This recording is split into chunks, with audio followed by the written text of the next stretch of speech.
What's good, guys? Welcome back to the channel for another video on Marvel Contest of Champions. This video is focused on the character of Diablo. That's right, this guy here, the guy that looks a bit like Waluigi, Doctor Strange, some kind of weird menacely villainy thing, like twirling his mustache, just going, "Wah, I'll get you, wah." Yeah, this guy. And just to clarify the point, I don't get to keep Diablo. He's only there for a content contributors program reviewing purpose. And then on the 24th of January, so tomorrow, he'll then exit my account. But let's start talking about this character. Adding a little bit of context to the backstory of the character, we all know him from a connection between The Thing, Fantastic Four. He's kind of a lesser known villain, but also he's quite specific in his nature to then upset the balance of the Fantastic Four, enticing The Thing. And yeah, there's a lot more to the story. I'll put a link to videos that I've made on this character in the description below. Let's kick off by talking about Diablo's signature ability, which is Arcane Innovation. And in a nutshell, it just decreases the time by 1 second of brewing, and then you've got the increase of duration of those particular effects. When Diablo drinks, that means that he gets this effect, and then he's able to either damage output, build up power, or get regeneration. Do bear in mind you can get regeneration off the L1. All three concoctions are unique in that Ember Boon is all about your energy damage, then you've got Counterflow, which is all about your power, and then you've got Life Stitch, which is all about regeneration. And as I said, off the L1 you do get an aspect of regeneration. Life Stitch could be about utilizing that. So you've taken some damage, then you're regenerating back off the L1, but you used Life Stitch at the same time, which is going to increase the amount that you regen back. The special attacks are good, and these largely mean that they'll interact with the brewing or the concoctions or how Diablo consumes these. There's something of great interest, which I think needs a little bit more effort from Kabam to really identify how we understand the permanent aspect of those passive effects. So as it says here, if he has a concoction brewed, Diablo drinks it during the attack and gains a permanent effect based on the concoction consumed. This is the point where my major criticism comes in for Diablo, and it is indeed based on this L3 and the way that the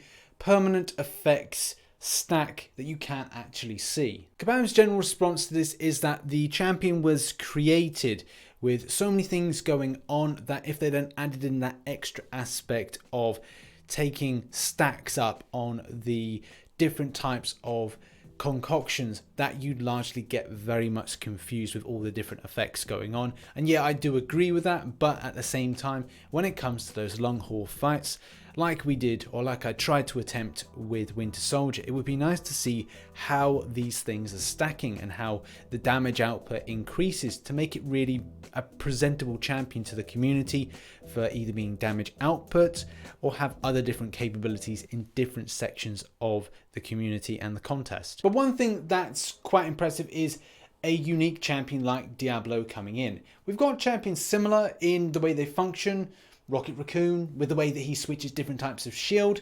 Then you've got a champion like Winter Soldier, which changes between different rounds of bullets, and there's so many other champions similar to this. But at the same time, it's nice to see something that feels a little bit more unique with the way that the champion interacts, especially having persistent based charges and the way that you've got to be quite specific on what you use at what given time. But off the L1, having regeneration is still a pretty good element, especially because it seems like it's similar to like a champion like Darkhawk, which is kept in the game a lot longer and is for more long haul fights, which I think is a really cool aspect. It means that champions don't feel, even though some have got terrible armor, and that's the case, that this guy is going to get absolutely mullered. But the fact is, he'll be able to be in the battle a lot longer, especially if he's able to regenerate. But there may be times where you may not be able to regenerate, and unfortunately relying on other abilities to pick up the slack may not be there, and the damage output may not be, or may not feel as easier to obtain and also as effective.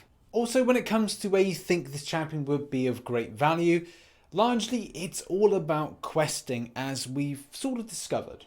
Kabam's Spotlight advice does point to, yes, definitely all about the questing. Look to utilize those regeneration abilities and work your concoctions correctly.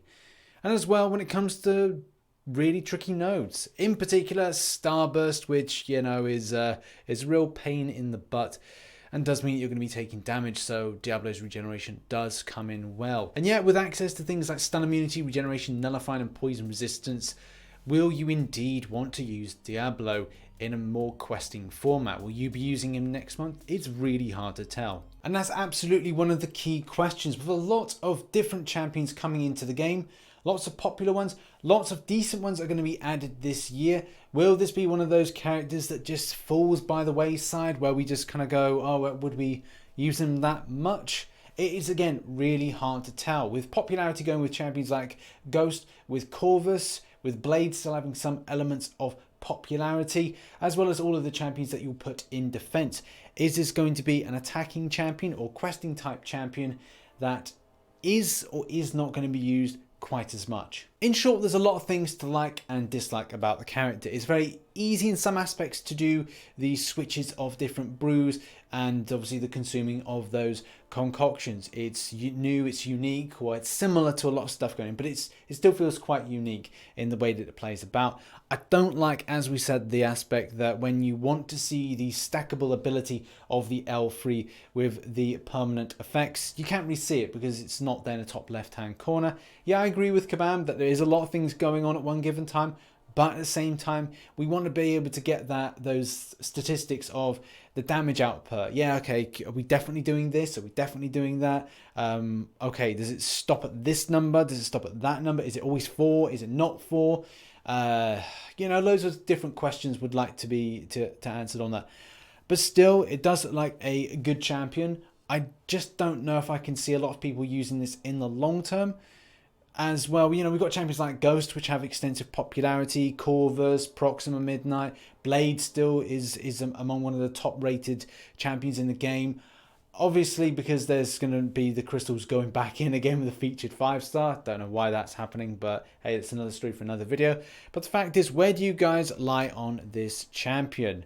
Do you think that it's going to be a champion you're going to use? Do you like the aspect of it? Will it just be a 4-star that you'll use? If you get the 5-star, will you utilize it more in quests? I don't really see any defensive capabilities from this, but there may be something that could be placed in. Maybe we'll just place it for diversity purposes. Does it have any usage in your roster? I think is the main question. But in any case, I'll leave it over to you, and we'll see how much this champion goes for when he's put into the arena as per people's interest in the champion. But in any case, thank you very much for watching this video. If you enjoyed it, hit that like button and please consider subscribing to the channel, and catch me in a live stream 1900 hours most days, Monday to Friday. And as always, I shall catch you in the next one. Bye bye for now.